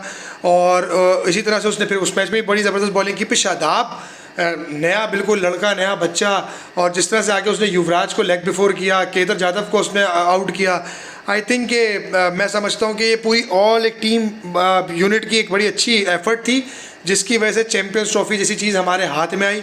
और मैं ये नहीं कहूँगा कि यार ये जो है ना वो एक फ्लूक में हो गया था, अच्छी क्रिकेट खेले हम दूसरे तीसरे मैच के बाद तो हम डोमिनेट करना शुरू हुआ, और उसके बाद आप देख लें कि पाकिस्तान की डोमिनेशन चैंपियंस ट्रॉफी के बाद हमारी होम क्रिकेट भी वापस आई, क्योंकि हम एक चीज़ पे स्टैंड कर रहे थे कि यार हमने आईसीसी चैंपियंस ट्रॉफी खेली है इतने वर्स्ट कंडीशन में कि जहाँ हमारे पास होम ग्राउंड में क्रिकेट नहीं होती। तो आई थिंक क्रेडिट देना चाहिए पूरे सिस्टम को, जो हमारे सेलेक्टर्स हैं जिन्होंने टीम सेलेक्ट की। सैफी भाई को क्रेडिट जाना चाहिए कि जिस तरह से उन्होंने टीम को लीड किया, सीनियर प्लेयर्स ने जिस तरह से अपना रोल अदा किया, जिस तरह से कोचिंग स्टाफ ने हमें सपोर्ट किया, मोटिवेट किया, तो I think it's all team effort. अच्छा रोमान, ये तो आपने फाइनल की बात की ना, इससे पहले एक मैच हुआ सेमीफाइनल जो इंग्लैंड से हुआ, होम टीम थी, टूर्नामेंट की अनबीटेबल टीम थी, आपका डेब्यू वहाँ पर होता है और दुनिया को वाकई में रोमान रईस नज़र आता है। ज़रा उसकी बात बताएं, डेब्यू जो आपका हुआ। शाजिब भाई देखें, मेरी हमेशा से, चाहे मैं इसलिए नहीं कह रहा कि आज मैं ये चीज़ करके बैठा हूँ कि सेमीफाइनल का डेब्यू मेरा अच्छा हो गया था, या पाकिस्तान से जब मैंने T20 का डेब्यू किया था तो मैंने 3 ओवर में 9 रन दिए थे सिर्फ, मैं ये इसलिए नहीं कहूँगा, लेकिन मेरी हमेशा से सोच पॉजिटिव ये होती है कि जो मुझे आता है मैं वो करने की कोशिश करूँगा, एक्स्ट्रा ऑर्डिनरी मैं कुछ ज़्यादा करने नहीं जाऊँगा। सही बात। क्योंकि जब आप किसी भी बड़े प्लेटफॉर्म पे जाते हैं ना कहीं अपनी एग्जीक्यूशन करने, तो अगर आपकी बेस स्ट्रांग है, आपका बेसिक जो प्रोसेस है वो अच्छा है, तो ऑटोमेटिकली आप गेम में एडजस्ट होना शुरू हो जाते हैं, प्रेशर ऑटोमेटिकली आपके ऊपर से कम होना शुरू हो जाता है। और फिर जो आपकी एग्जीक्यूशन है ना, अगर आपने अपने माइंड पे फोकस रखा हुआ है कि यार आपने अपना काम करना है, आपने ये नहीं सोचना कि कौन सामने प्लेयर खेल रहा है, आपने ये नहीं सोचना कि मेरे को दुनिया देख रही है, आपने ये नहीं सोचना कि मेरे साथ ये होगा, क्योंकि देखें सबसे मुश्किल और सबसे आसान चीज़ है बोलने में live in the present moment. और मैं ये समझता हूँ कि मेरे जो उस्ताद हैं हनीफ भाई, या मेरे और उस्ताद जो गुजरे, उमर रशीद साहब, नदीम खान साहब, हमेशा से एक बात कहते हैं कि जितना बंदा प्रेजेंट मोमेंट में रहता है ना, जिस वक्त जहाँ वो होता है तो वो चीज़ें जल्दी लर्न भी करता है और जितनी जल्दी उसका इम्पैक्ट भी नजर आता है। तो वही चीज़ मेरे दिमाग में थी कि मैंने प्रेजेंट मोमेंट में रहते हुए अपना, मेरे हाथ में बॉल है, मुझे पता है मेरे अंदर क्या आर्ट है कि मैं लेंथ पे अच्छी फेंकता हूँ बॉल, मैं लेंथ पे फेंकता रहूँगा। बैट्समैन ने जो करना है वो उसका काम है, मेरा काम है बॉल करना। तो वो मेरा माइंडसेट था जिसकी वजह से अल्लाह पाक ने मुझे सक्सेस। लेकिन वो डेब्यू का मोमेंट कैसा था, कब आपको पता चला कि आप मैच खेल रहे हैं? गालिबन मोहम्मद आमिर को कोई निगल वगैरह हो गया था? बिल्कुल ऐसा ही है, मोहम्मद आमिर ने मैच से पहले ही डिसाइड किया था, यह नहीं था कि हमें कोई 2 दिन पहले पता चल गया कि मैं डेब्यू कर रहा हूँ, क्योंकि उन्होंने कहा था कि मैं इंजेक्शंस वगैरह उस बेचारे ने लगाए थे और सारा ट्रीटमेंट ले रहा था वो सारा कुछ। लेकिन अनफॉर्चुनेट रहा वो कि वो जिस तरह से बॉलिंग शुरू की मोहम्मद में तो उसके बहुत पेन था। तो फिर देन मुझे मिकी आर्थ और सैफी भाई ने कहा कि आप डेब्यू कर रहे हो, और फिर मुझे 1 घंटे पहले या आधे पौन घंटे पहले मैच से पता चला टॉस से। तो फिर मैंने अपनी वार्म अप प्रॉपर बॉलिंग में शुरू किया, स्पाइक्स फटाफट पहन कर आया, और फिर मैंने प्रॉपर माइंडसेट बना लिया कि अब मैंने मैच खेलना है तो मैंने कैसे डिलीवर करना है। और देखें, डिलीवरी आपके हाथ में होती है, कोशिश आपके हाथ में होती है, रिजल्ट अल्लाह पाक के हाथ में होते हैं। क्योंकि आप रिजल्ट का सोच लोगे तो पहले ही डाउन हो जाओगे, क्योंकि जो फ्यूचर में होना है वो आपके कंट्रोल में नहीं है, जो हो चुका है वो आपके कंट्रोल में नहीं है। आपके कंट्रोल में है कि जिस मोमेंट पे आप हो वो आप क्या कर रहे हो। तो आई थिंक वो इम्पॉर्टेंट है। अच्छा रोमान, चैम्पियंस ट्रॉफ़ी जीतने के बाद मतलब एक वाकई में तारीखी कारनामा था जो उस टीम ने सर अंजाम दिया, जिसमें आप पहली मर्तबा खेलने गए वनडे क्रिकेट। ज़िंदगी में कितना चेंज आया, लाइफ तो बिल्कुल बदल गई होगी। ऑनेस्टली मैं आपको जरूर बताऊँ कि मेरा तो टर्निंग पॉइंट तब से शुरू हुआ जब से हम पहला PSL 1 जीते, जहाँ हमने देखा कि जो हमें मैच फीसेस हज़ारों रुपये में मिलती थी वहाँ एकदम लाखों रुपये आए। लाखों रुपये से जब हम जीते तो मज़ीद उसका डबल बोनस मिला। PSL 2 फिर मेरा कॉन्ट्रैक्ट अच्छा हुआ। तो आई थिंक जब लीग क्रिकेट भी आई, फिर साथ साथ पाकिस्तान का सेंट्रल कॉन्ट्रैक्ट मिला, तो एकदम दुनिया चेंज हो गई कि यार जो बंदा 35,000 रुपये UPL से सैलरी ले रहा है डोमेस्टिक सीज़न खेलने की और कराची से खेलने की, और उसको अचानक ऑफर हो जाए सेंट्रल कॉन्ट्रैक्ट में 2.25 लाख रुपये सैलरी, और फिर मैच फीसिस मिल रहे हैं आपको 2.5 लाख रुपए और आपके चेक्स आ रहे हैं पेप्सी के इधर उधर के लाखों रुपए में, तो आपका दिमाग ऑटोमेटिकली कहीं और चला जाता है। लेकिन क्रेडिट गोज़ टू मेरे फादर को कि जिन्होंने मुझे फ़ौरन कहा कि नहीं, ये पैसा तुमने बेटा संभाल के रखना है, क्योंकि क्रिकेट ऐसी चीज़ है, स्पोर्ट्स ऐसी चीज़ है कि जहाँ यूँ जाती है और यूँ वापस आ जाती है। बिल्कुल ऐसे ही आई थिंक कि वो जो मेरा एक नसीहत थी ना, वो और आपने तो अपने कैरियर में ये चीज़ देखी भी। बिल्कुल ऐसी है, और वो इत्तेफाक से एक्सपीरियंस मैंने खुद भी की, तो मैं बड़ा क्रेडिट देता हूँ सराउंडिंग वाले लोगों को जिन्होंने मुझे उस चीज़ में संभाल के रखा। हाँ, नो डाउट मैंने जो अपने गाड़ियों के शौक थे वो बहुत पूरे किए, और मुझे एक ही चीज़ का शौक है और एक ही चीज़ पे मैंने बहुत पैसा खर्च किया है, वो है गाड़ियाँ, क्योंकि मुझे गाड़ियों का इतना क्रेज़ है कि मैंने मर्सिडीज़ भी रखी, फिर मैं जो अपने इस्तिताद के मुताबिक ले सकता था शौक के लिए, वो मैंने गाड़ियाँ रखी। अभी कौन सी गाड़ी रखी हुई है? अभी मैंने रिसेंटली होंडा की एक HRV लॉन्च हुई थी, तो वो मैंने अभी बुक कराई थी, तो वो मेरे पास आई है अभी। अच्छा रोमान, ये तो हम बात करें ना, आपने मोहम्मद आमिर को उनकी पीक पर खेलते हुए देखा है, अब हम शाहीन शाह अफरीदी को उनकी पीक पर देखते हैं। आप इन दोनों का कंपैरिजन कैसे करेंगे? मतलब मैं ये तो नहीं पूछूंगा दोनों में से बेहतर कौन है, लेकिन being a left arm fast bowler आप दोनों को किस तरीके से देखते हैं? क्योंकि बहुत ज़्यादा डिबेट हो रही है इन दोनों के बारे में, बहुत ज़्यादा बात हो रही है। एक पाकिस्तान को सर्व कर चुके हैं, एक इस वक्त कर रहे हैं। देखिए, मैं आज एक बड़ी क्लियर बात कहता हूँ कि हो सकता है मेरी बात से काफ़ी लोग नाराज़ भी हुए हों, या बहुत सारे लोगों ने इत्तेफाक ना किया हो मेरी बात से शाजिब भाई, लेकिन to be very honest, Mohammad Amir और शाहीन का अब मुझे रियलाइज़ होता है कि कंपैरिजन होना नहीं चाहिए, क्योंकि वो अपने एरा का बहुत तगड़ा बॉलर था। मोहम्मद आमिर जब अपनी पीक पे थे, यंग थे यार, एक बंदा आता है छोटा सा लड़का और वो आके सचिन को, पॉन्टिंग को, शेन वॉटसन को भगा देता है, 145 से लेके 152-53 की स्पीड पे आके इन स्विंग डिपर कर रहा है, सीम हो रहा है, बॉल बाउंसर कर रहा है। देखिए, उसने भी बहुत कमाल किया पाकिस्तान के लिए, और ठीक है जो भी ज़िंदगी में उनके साथ हुआ वो उनका अपना पर्सनल था। और इस एरा में जिस तरह शाहीन डिलीवर कर रहा है पाकिस्तान के लिए, वो भी बहुत बड़ी मिसाल है कि जिस तरह से उसने अपना एक नाम बनाया दुनिया में, कि यार एक ऐसी हाइप उसकी बन गई है कि उसका पहला दूसरा ओवर खेलने में बड़ा जो आजकल के दौर का बैट्समैन है वो सोच रहा है कि यार उसको हमने कैसे टैकल करना है। तो आई थिंक कि दोनों अपने अपने एरा के बहुत अच्छे बॉलर हैं, और शाहीन के लिए तो मज़ीद अभी बहुत टाइम है, अभी यंग है, और जो बेचारे को उसको इंजरी हुई है, तो मैं सिर्फ उससे ये चीज़ कहूँगा, अगर वो मेरी चीज़ सुने, कि अपनी बॉडी के टेक केयर करे, अच्छी सीरीज़ हो तो वहाँ प्रॉपर खेले, जहाँ उसको लगता है कि सीरीज़ नॉर्मल है, जहाँ बॉडी को रेस्ट देना चाहिए तो वो रेस्ट देना चाहिए। और ये इसमें सबसे बड़ा रोल जो मैं समझता हूँ ना, ये हमारी टीम मैनेजमेंट, जो कि टीम बनाती है, हमारी सिलेक्शन कमेटी, और जो हमारे कोचेज़ हैं, जो हमारे लीडर हैं बाबर आजम, उनको चाहिए कि इस बॉलिंग यूनिट को किस तरह से बॉडी को उनके टेक केयर करना है और किस तरह से उनसे परफॉर्मेंसेस लेनी है। तो आई थिंक ये बड़ा एक कॉम्बिनेशन बना हुआ है इस वक्त बॉलिंग का बड़ा ज़बरदस्त, कि आपके पास 150, 145 और 140 के 3 बॉलर ऐसे हैं जो जिस वक्त दुनिया में डोमिनेशन अपनी दिखा रहे हैं। अच्छा रोमान, एशिया कप 2023 पाकिस्तान का भारत से मुकाबला भी है, इंडिया का स्क्वाड भी हमने देख लिया, पाकिस्तान का स्क्वाड भी हमने देख लिया। आप कैसा देखते हैं एशिया कप में? क्योंकि बड़े अर्से बाद है कि पाकिस्तान टीम को भी उसी लेवल पर रेट किया जा रहा है जिस लेवल पर हमें टीम इंडिया नज़र आ रही है। नहीं, पाकिस्तान का स्क्वाड बिल्कुल मैंने देखा है, और इंडिया का स्क्वाड देखा है, सारे स्क्वाड्स अच्छे हैं, बहुत इक्वल हैं, और मैं ये समझता हूँ कि इसमें एक एडिशन और होनी चाहिए थी, और वो मैं कहूँगा इसलिए नहीं कि मैं पर्सनली लाइक करता हूँ, लेकिन इमाद वसीम की एक इसमें एडिशन होनी चाहिए थी, क्योंकि वहाँ पर आपके पास बॉलिंग ऑप्शन जो मुझे इस वक्त पाकिस्तान टीम में नज़र आ रहे हैं एज ए स्पिन श्रीलंका के हिसाब से, वो ये नज़र आ रहे हैं कि आपके पास शादाब है, उसामा मीर है और नवाज़ है। आई थिंक ये स्क्वाड में मैंने ऐसा भी आपको बताया कि मुझे ऐसा लगता है कि इमाद वसीम को होना चाहिए, क्योंकि रिसेंट अगर आप उनकी फॉर्म देखें इस वक्त, जिस तरह से वो CPL में बॉलिंग कर रहे हैं, जिस तरह से अफगानिस्तान सीरीज़ में उनका कमबैक हुआ था, बैटिंग में भी उन्होंने लोअर ऑर्डर में बड़ी अच्छी बैटिंग की, और एक कंप्लीट पैकेज है।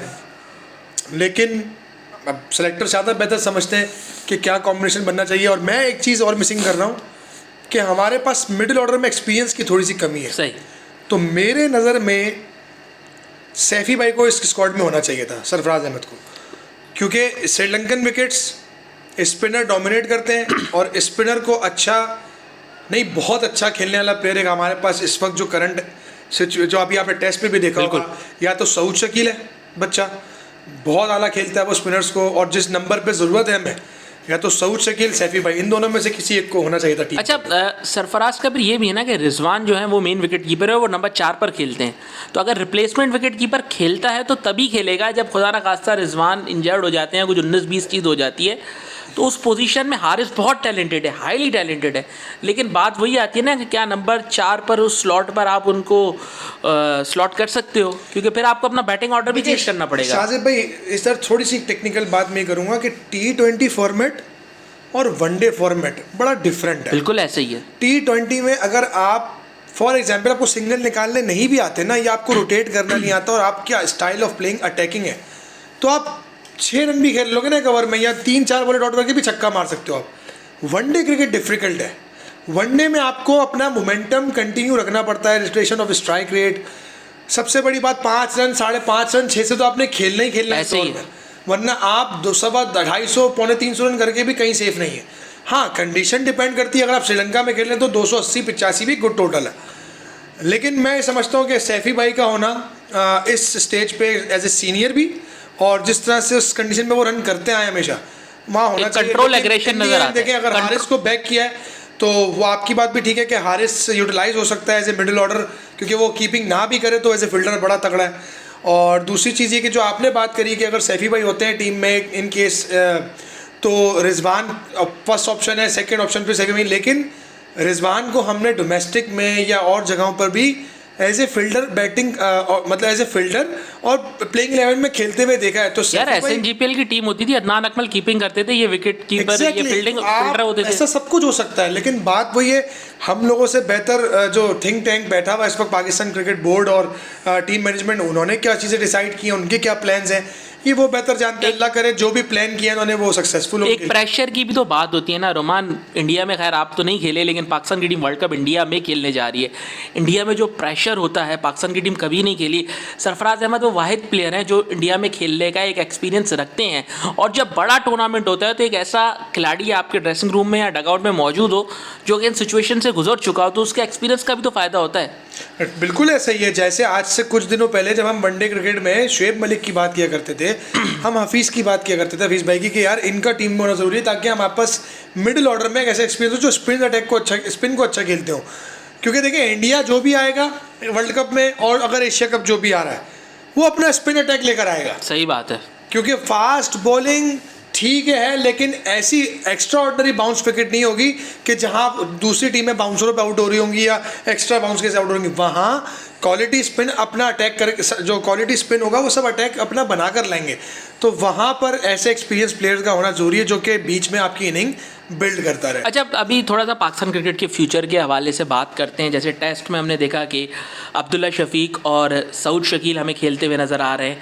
आगा सलमान ये वो लड़का है जो कि शायद आपके टाइम से 2011-12 से खेलता हुआ आ रहा है, अब सीन पर आया है। लेकिन इसके साथ साथ अगर हम आगे अटैकिंग क्रिकेट की बात करें तो मोहम्मद हारिस हमें नज़र आ रहे हैं, साइम अयूब हमें नज़र आ रहे हैं, आज़म खान हमें नज़र आ रहे हैं। तो इन लड़कों के हवाले से आप क्या बात करेंगे? शुरू में हम अब्दुल्ला शफीक और सऊद शकील की अगर बात करें, टेक्निकली दो बड़े साउंड और स्ट्रॉन्ग प्लेयर हमें नज़र आ रहे हैं। नो डाउट, मैं इस बात पे तो कहूँगा कि अब्दुल्ला शफीक और सऊद जिस तरीके से उन्होंने अपने अपॉर्चुनिटीज़ को ग्रैब किया है और जिस तरह से जिस सिचुएशंस में रन किए हैं, देखें, मेरी नज़र में प्लेयर वो बड़ा होता है जो सिचुएशन में रन करे। जिस तरह से अब्दुल्ला शफीक, ठीक है, कभी कभी उससे नहीं हुआ, कोई बात नहीं, लेकिन टेक्निकली साउंड प्लेयर है, खूबसूरत बैटिंग करता है और उसको इनिंग बिल्ड करनी आती है। देखिए, टेस्ट क्रिकेट, वनडे क्रिकेट में प्लेयर वही होता है जो इनिंग बिल्ड करता है और सिचुएशन के हिसाब से चलता है। रीसेंट जो हमारी अभी टेस्ट सीरीज़ हुई है, जिस तरह से सऊद शकील ने आपको मैच जिताया है और जिस तरह से सऊद ने अपना 200 किया और टीम को सेव किया है एक वक्त में आके, तो आई थिंक कि इतनी मैच्योर इनिंग इस एज में उसका फ्यूचर नज़र आता है कि यार ये एक बड़ा प्रोडक्ट, एक बड़ा नाम बनेगा जाके इंटरनेशनल क्रिकेट में। तो आई थिंक कि इनको भरपूर सपोर्ट करना चाहिए। इनकी एक आधा 2-3 सीरीज़ें ख़राब होने से ये ना समझा जाए कि यार ये प्लेयर नहीं है। इन्होंने अब आप अगर आप सऊद की एवरेज देखें, इसमें 98 की एवरेज है, बिल्कुल इतना एक्सेप्शनल शायद डॉन ब्रैडमैन हुआ करते, लेकिन चले उनके कैरियर से हम उनका मुकाबला नहीं कर रहे, लेकिन उस बच्चे में कुछ कैपेबिलिटी है तो वो नज़र आई। अब्दुल्ला शफीक में एज ए ओपनर कुछ कैपेबिलिटी नज़र आई थी तो उसमें देखे नज़र आई। आई थिंक साइम अयूब, आज़म, हारिस, ये सारे अटैकिंग मोड प्लेयर हैं। मेरी अपनी नज़र में ये T20 के बहुत अच्छे प्लेयर हैं और स्पेशली वनडे क्रिकेट के। तो जब भी कोई ऐसी सीरीज़ आए जैसे फॉर एग्जांपल जिम्बाब्वे है, बांग्लादेश है, अफगानिस्तान है, नेदरलैंड है, आयरलैंड है, और अगर आप लगता है कि यार हमारी मेन टीम ये है, हमारी बी टीम ये है और हमारी सी टीम जो ए टीम खेल रही है, हमें इन तीनों में शफलिंग करते रहना चाहिए ताकि हर प्लेयर को अपनी अपॉर्चुनिटी का ये लगता रहे कि यार मैं यहाँ परफॉर्म कर रहा हूँ तो मेरा किसी वक्त भी पाकिस्तान टीम में नाम आएगा, मैंने वहाँ पे भी डिलीवर करके देना है। देखिए बैकअप तभी तैयार होता है जब आपके पास सिस्टम सही चल रहा हो। अच्छा, साइम अयूब के साथ हमने रिसेंटली आपको प्रैक्टिस करते हुए भी देखा है और पिछले 2 साल में ही साइम अयूब जो है वो मंजर आम पर आए। खेल तो पहले भी रहते, एक प्रॉपर सिस्टम से आए। साइम अयूब का एज अ प्लेयर आप कैसे देख रहे हैं? यार शाजिब भाई, अभी जो उस तरह से उसकी PSL में या डोमेस्टिक T20 या डोमेस्टिक वनडे में जिस तरह से उसकी हाइप बनी, जिस तरह से उसका लीग्स में कॉन्ट्रैक्ट हो रहा है, तो बेसिकली मैं मतलब एज ए सीनियर प्लेयर कह लें या उसका बड़ा भाई कह लें, मैंने उसको उसकी बैटिंग में जो चीज़ की कमी देखी थी ना, मैंने उस पर उसको बच्चे को बोला, मैं कोई क्रिकेट एक्सपर्ट नहीं बन रहा, मैं कोई कोच नहीं बन रहा, कहीं समझे लोग कि शायद मैं कोई एक्सपर्ट बन रहा हूँ, लेकिन मुझे ऐसा लगा कि रोटेशन ऑफ स्ट्राइक वो उसकी बैटिंग में थोड़ी सी लैग नज़र आ रही थी, जिसकी वजह से मैंने उसको ये बोला कि यार तुम ना कोशिश करो कि तुम ऑस्ट्रोटर्फ पे या ग्रीन विकेट पे या आप सीमेंट पे बैटिंग तो करो जहाँ फ्लो आपको सारी शॉटें दे रही हैं, लेकिन आप कच्चे पे भी बैटिंग करो और वहाँ स्पिनर्स पे भी प्रैक्टिस करो, क्योंकि आने वाली सब CPL उसको जाना था। तो मैंने यही बोला कि यार तुम ना टर्फ पे बैटिंग करो और 3-4 स्पिनर बुला लो, leg spinner, left arm spinner, off spinner, ताकि तुम्हें रोटेशन ऑफ स्ट्राइक और जहाँ जहाँ मौका लगना तो छक्का भी मारना। क्योंकि देखिए उसका जो रोल है ना एज ए T20 फॉर्मेट में, वो है कि उसने 6 ओवर यूटिलाइज करके दी। शॉटें माशाल्लाह उसके पास सारी हैं, वो फ्लिक भी अच्छी मारता है, पुल भी अच्छा करता है, सामने भी अच्छा मारता है, कट भी अच्छी खेलता है, सारा कुछ है। लेकिन अगर स्किल इम्प्रूव कर लेगा तो और बेहतर प्लेयर बन सकता है और अच्छा प्रोडक्ट और अच्छा पाकिस्तान को रिप्रेजेंट कर सकता है। अच्छा, इसी से मैं एक चीज़ देखूंगा कि पाकिस्तान ए टीम्स, पाकिस्तान शाहीन्स के हमें टूर्स होते हुए नज़र आ रहे हैं। हनीफ मलिक की आप काफ़ी देर से बात कर रहे थे, वहाँ पर अच्छी बात है कि वो बैटिंग कोच हैं, साइम के साथ उन्होंने काम भी किया होगा। अभी रिसेंटली हारिस भी हमें वहाँ पर खेलते हुए नज़र आए। आज़म तो इतना नहीं नज़र आ रहा है, लेकिन बाकी यंगस्टर्स हमें नज़र आ रहे हैं। तो ये जो शाहीन्स के टूर्स का सिलसिला स्टार्ट हुआ है, इसको आप किस तरीके से देख रहे हैं? ये मेरे हिसाब से ये बहुत बड़ा गैप आया था बीच में कि जहाँ हमारे अंडर 19 टूर्स, जहाँ हमारे पाकिस्तान ए के टूर्स बिल्कुल नहीं हो रहे थे। और मैं ये समझता हूँ कि ये सबसे इम्पोर्टेंट एक सिस्टम का पार्ट है कि जहाँ आपके ए टूर्स और अंडर 19 टूर्स होने चाहिए, डिफरेंट कंडीशंस में, डिफरेंट कंट्रीज़ में और इंटरनेशनल कंट्रीज़ के अगेंस्ट ही। देखिए आपको पता होना चाहिए ना अपनी स्ट्रेंथ कि डोमेस्टिक की ए टीम की बैकअप स्ट्रेंथ क्या है हमारी। अब ऐसा तो नहीं है ना कि अल्लाह ना करे, देखिए स्पोर्ट्स ऐसी गेम है कि किसी को भी इंजरी हो सकती है, तो उसका बैकअप तो आपके पास तैयार होना, और एक बैकअप तैयार ही तब होता है कि जब आपके ये टूर्स होते रहे। और मैं ये समझता हूँ जो इस वक्त का थिंक टैंक है ना, जिसमें रेहान भाई और मसरूर भाई जो ए और मेन टीम के साथ दोनों के साथ काम कर रहे हैं, अब्दुल रहमान भाई और हनीफ मलिक, उमर रशीद, विकी आर्थर, ग्रांट जो हमारा अभी हेड कोच लगा है, इन लोगों का जो आपस का म्यूचुअल माइंडसेट है ना, वो मिलता जुलता है। ये लाइक माइंडेड लोग हैं, तो इन्होंने ये कल्चर डेवलप्ड अगर कर दिया और ये लंबे अरसे तक चला, तो फिर आप देखिएगा कि हमारे तीनों फॉर्मेट की टीमें भी बहुत जल्द आपको अलग दिखेंगी। अच्छा, मुझे एक लड़का पर्सनली बहुत पसंद है, इस्लामाबाद यूनाइटेड में आपके साथ खेला है रिसेंटली, बहुत ज़्यादा इम्पैक्ट डालते हुए नज़र आ रहा है, मुबस्सिर खान। फिनिशर का रोल भी वो प्ले कर सकते हैं, स्पिनर भी बड़े ज़बरदस्त हैं, मिडिल में बॉलिंग भी बड़ी अच्छी करते हैं, विकटें बड़ी लेते हैं। उनके हवाले से आप क्या बात करेंगे? क्योंकि मैंने उनको देखा है, मुझे बहुत पसंद। नहीं, आप बिल्कुल सही कह रहे हैं यार। मैंने अभी 2-3 लीग्स में जो अभी KPL भी हुआ या डोमेस्टिक भी गुजरा या PSL भी गुजरा, इनमें 3-4 ऐसे अपकमिंग, जैसे एहसानुल्लाह है, one of the finest find है वो PSL की। इसी तरह अब्बास आफरीदी है फास्ट बॉलरों में। आप स्पिनर्स पे आ जाएँ तो Mehran Mumtaz, very good talent. इसी तरीके से अब्दुल हुरैरा, बड़ी क्रिकेट का प्लेयर, टेक्निकल, वो भी बड़ा साउंड प्लेयर है। और जिस तरह से अभी आपने नाम लिया दो प्लेयरों का, मुबस्सिर का और कासिम अकरम, ये वो टैलेंट हैं कि जो दोनों एंड से, यानी बैटिंग पॉइंट ऑफ व्यू से भी, बॉलिंग पॉइंट ऑफ व्यू से भी और फील्डिंग पॉइंट ऑफ व्यू से भी बहुत तगड़े प्लेयर हैं। तो इनको फुल ऑफ अथॉरिटी दी जाए कि आप हमारे फ्यूचर प्लेयर्स हैं पाकिस्तान टीम के। आपने अपनी मेहनत, अपने स्किल्स लेवल को, अपने परफॉर्मेंस लेवल को, अपने फिटनेस लेवल को मेंटेन नहीं, इम्प्रूवमेंट की तरफ लेके जाना है, क्योंकि आप हमारा बैकअप हो। आप ही हमारे पाकिस्तान को आगे रिप्रेजेंट करोगे। देखिए, किसी भी चीज़ को तैयार करने के लिए पहले कॉन्फिडेंस देना बहुत ज़रूरी है, उनको सिक्योर करना ज़रूरी है, उनकी इनसिक्योरिटीज़ को ख़त्म करना बहुत ज़रूरी है।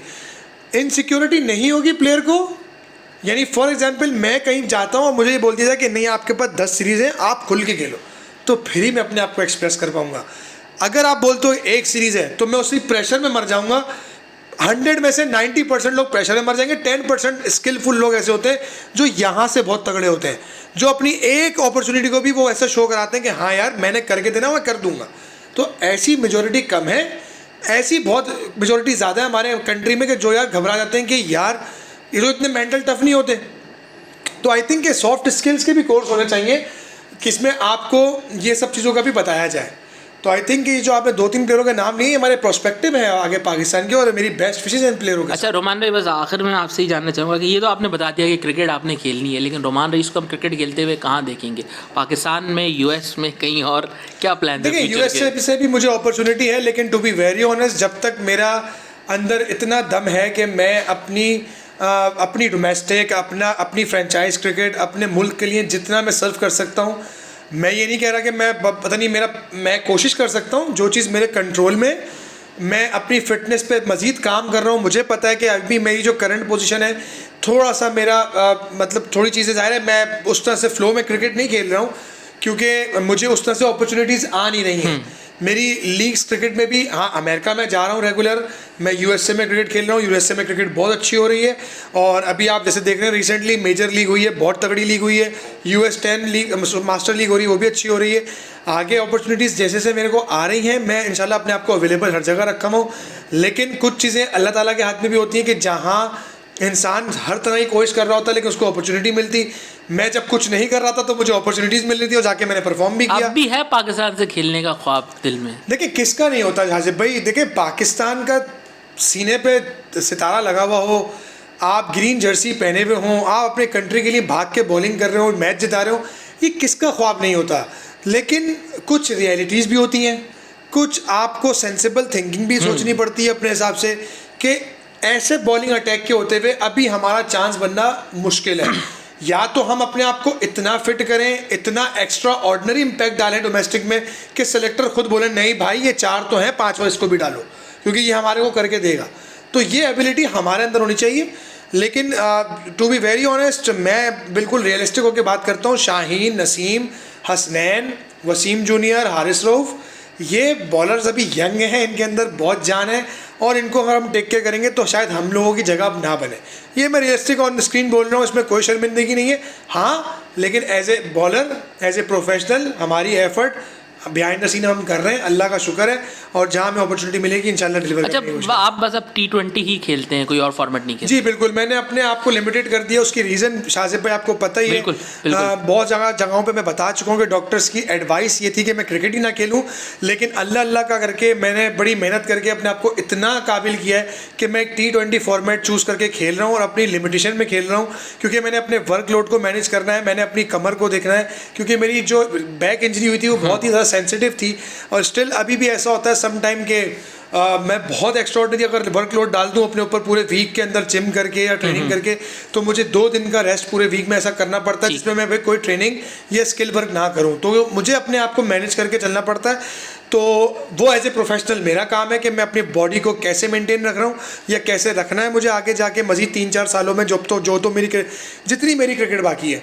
तो अल्लाह ने चाहा तो इंशाल्लाह जितना मैं सर्व कर सकता हूँ अपनी बॉडी से अपना निकाल सकता हूँ क्रिकेट को देने के लिए, वो मैं निकालूंगा। Thank you so much Romaan, and best of luck and best wishes for your future. Thank you so much Adib भाई। Thank you.